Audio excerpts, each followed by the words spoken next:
All right, what's up everybody? So today's video, I'm going to be talking about the biggest mistake that I see newer lifters making in the gym. And ultimately what this comes down to is the relationship between your technique, your tempo, and your proximity to failure. And these might seem like kind of random training variables at first glance, but I'm going to try and explain in this video why the relationship between these three is actually pretty important. So when it comes to a set, when we're doing a set in the gym, what's the purpose of it?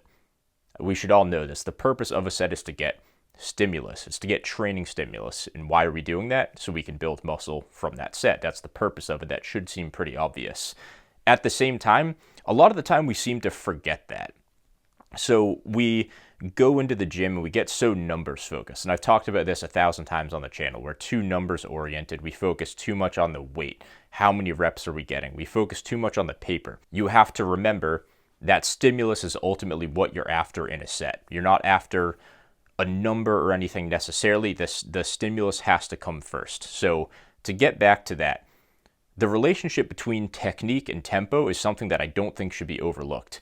And basically what I mean by this is we tend to focus so much on doing what I would call like an AMRAP. We have this like AMRAP mentality. How many reps can I get? Because let me do as many reps as I can, and that guarantees I get to failure. And I think this is a faulty mindset to have, because just because you took it to failure and can no longer complete another rep doesn't mean that that was a productive failure, because it doesn't mean it was a stimulative failure. If you take a set of super cheat, no control of the eccentric, anything really, you're not getting that much stimulus out of it because you're not challenging that muscle in a way. You just failed at a cheated concentric only movement. So there's really no point in that. So technically you hit failure, but it wasn't a productive failure. And this is why so many people can train to failure and somehow not grow. They get stuck. And this is why so many new lifters face this. And this is why so many people stay novices or beginners forever. So what you want to focus on is, again, that relationship between technique and tempo. And what I mean by this is maintain your technique. This is a fundamental of hypertrophy. It's rep consistency. You want to start that set with that first rep being the ideal rep to get the most stimulus you can. You want it to be a straight shot to a productive failure. Whether you take it to failure, 1 rep shy, intensity techniques past failure, that doesn't matter right now.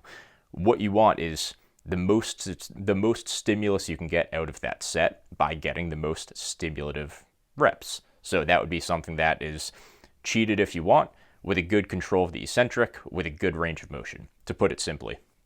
From here, what do we take from this? Well, we have to sacrifice something if we want to get to failure. What should you sacrifice? Most people will sacrifice the technique itself rather than the tempo.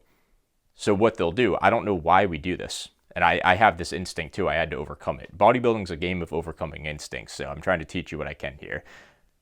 Basically, we have this desire to maintain tempo at the cost of technique. So for some reason, we'll do whatever we can to get the rep up just as fast as we could on the first rep. That's entirely unrealistic. And if your tempo isn't dropping off, in most cases, that's probably an indicator that, one, you're just not challenging yourself, which I think most of you guys are. My audience doesn't need to hear that. But you're probably sacrificing something else so you can get that faster tempo. But here's the thing. The tempo isn't what stimulates growth. The technique is. So sacrifice your tempo. And what I mean by this is your first rep will go up pretty quickly. The eccentric should be pretty consistent. You're generally stronger in that portion of the lift anyway, so you won't have to worry too much about letting that change a whole ton. That won't slow down throughout the set. So you want to avoid letting that speed up. You want to avoid cheating more on the eccentric by letting the weight go down way faster and using maybe more cheat form or cutting range of motion so you can quote unquote get more reps. But what you want to do is maintain your technique at the expense of tempo. So technique stays the same, the tempo slows down because you're fatiguing. So on your first rep, maybe it takes you half a second to press the weight up. On the second set, maybe it's 3/4 of a second. On the third rep, maybe it's a full second. You get what I'm saying here. So as you're going, the technique is staying the same, your form is staying the same, but the tempo is what's slowing down a lot. So just to give you guys like an actual practical example of how this would happen in real life, let's do a curl, for example. So typically what would happen is if you're doing the set incorrectly and you're avoiding failure and you're procrastinating on actually getting to that point of stimulus, what happens is, let's say this is your first rep. So realistically, it's a little bit of cheat with a good control. And this is the tempo at the start, just like this. And I'm just doing my set like this. As it starts to get tougher and maybe slow down a little bit, what happens is maybe you'll cheat a little bit more so you can continue to get the rep at that speed. But now you're just setting yourself back. You're doing a cheat techniques. Now, in a way, it's almost like you set yourself back a couple reps farther from failure again, which defeats the purpose. Another thing that I see all the time is a pause at the bottom with a good breath, and then you kind of keep going, and then you progressively either keep pausing as the set goes, or you progressively add longer pauses, which again just pushes you farther away from failure. So you might be able to get more reps, or let's say you just keep cheating to the point where you actually just lose stimulus entirely and your reps kind of look like this, and you're just dropping the bar back down. That doesn't really do anything for you. So instead, what you'd want to do for an actual stimulative set is pick your technique that works best for you. When I do curls, I like to do a little bit of cheat with a consistent 1 second dead stop at the bottom. So obviously it's not a whole ton of weight, so I'm gonna have to kind of fake this one, but typically it would look like this. Let's say I'm doing about 5 or 6 reps on curls. That would probably be the first rep. Second rep would be a little bit tougher, but see how my technique is staying the same, it's just the tempo that's slowing. Maybe that's the 4th rep. And now I could pause or I could cheat more, but I'm gonna maintain that. And this is where you actually start to grow. So that's where my technique stays the same. It stays stimulative, but I'm letting that tempo slow. And maybe the last rep just looks something like this, or I'm kind of stuck just like this. In this fighting that you're doing in that final rep, everything's activated. That's actually how you build muscle. So you want your last reps to look something like that. There's a few main ways this happens in our training. The few things that I see happen the most often are going to be pauses between reps.